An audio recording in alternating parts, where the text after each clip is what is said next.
What is a primary care provider? Why do I need one? And how the hell do I find one? Your well-being should be about thriving instead of surviving. It's about time to empower yourself and navigate our healthcare system with ease. My name is Rishi, and this is the show, Friendly Neighborhood Patient.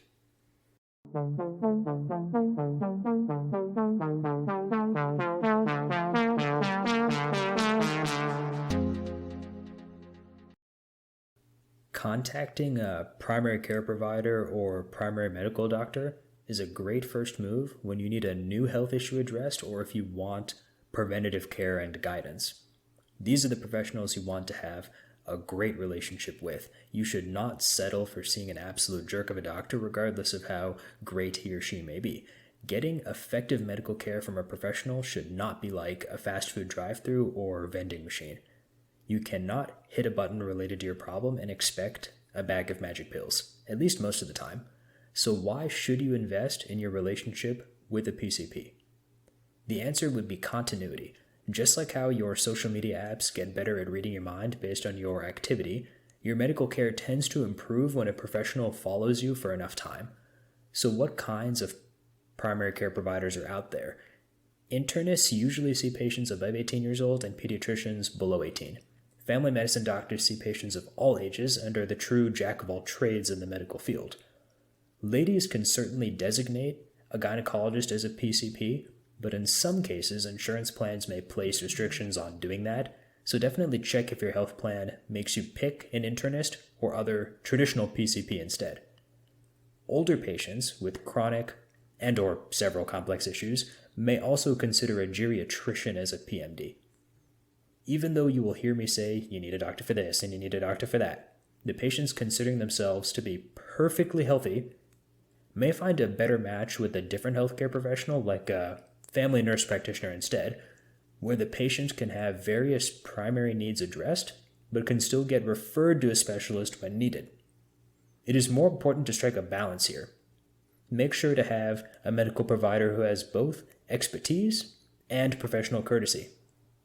According to the Kaiser Family Foundation, there are around 495,000 active primary medical doctors in the U.S. as of September 2021. In our country of over 330 million people, it should be no surprise that low supply makes it hard to get scheduled with any doctor, let alone a good one. Around 25% of those primary medical doctors are in California, New York, and Texas alone. So how can you find a reasonable primary medical doctor? Most websites and forums will tell you to seek out friends and family referrals or to use your insurance plan's directory. While these sources are definitely nice to have, not everyone is fortunate enough to have family in good medical hands already, and health plan directories themselves may not always be up to date. Let me make this really easy. Crack open Google Maps and type internist/pediatrician near me, or you could write internist in insert your town here. Convenience to medical care should matter just as much as how solid a professional's advice may be. Even when your insurance company requires you to designate a PCP, you can seek out whatever prospects are reachable. Go check out those map listings, scroll past the ads, and certainly read some reviews. But don't stop there.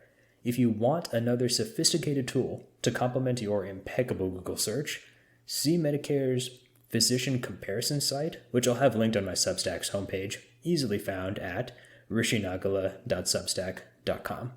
That particular tool from Medicare is helpful for kind of filtering down what the particular expertise a specific physician has in your zip code, board certifications, and other nice little facts to know when you're doing your screening.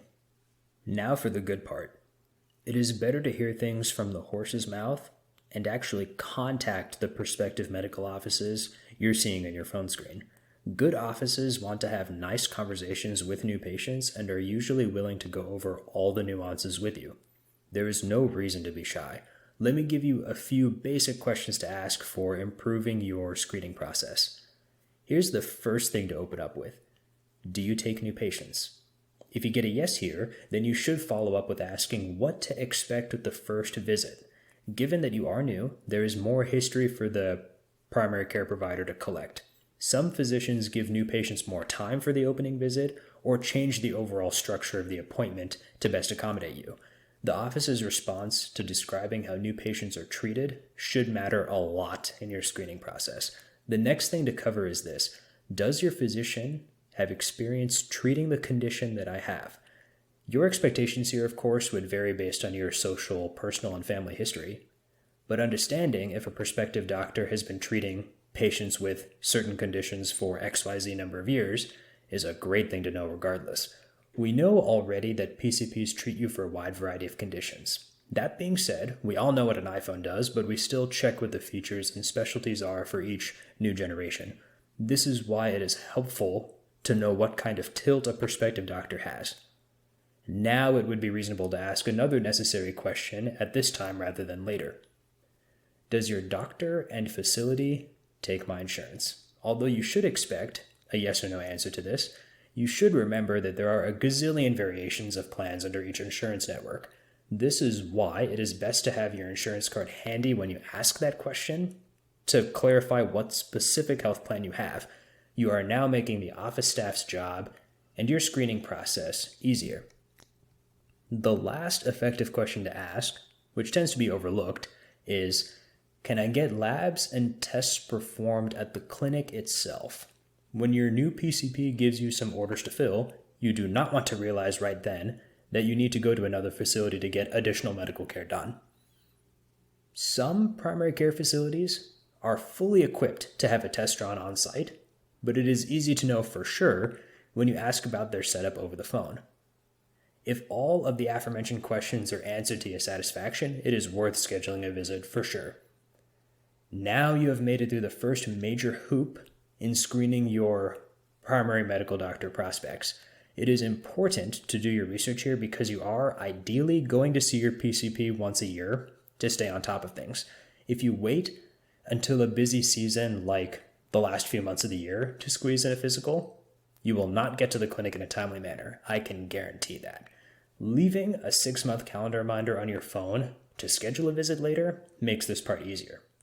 Let's say you make it to the clinic in a reasonable time frame, like within a month or two of your initial phone call, just for a regular physical, and you're just chilling in the waiting room right now. At this moment, you are more likely to check your crypto wallet or social media newsfeed than to think of some questions for your doc. In the next episode, I'll fill you in on simple tips and tricks to get the most out of your routine visit, even if you happen to be fit as a fiddle. Do stay tuned and subscribe to Friendly Neighborhood Patient for more wonderful and practical guidance. I'll catch you at the next episode.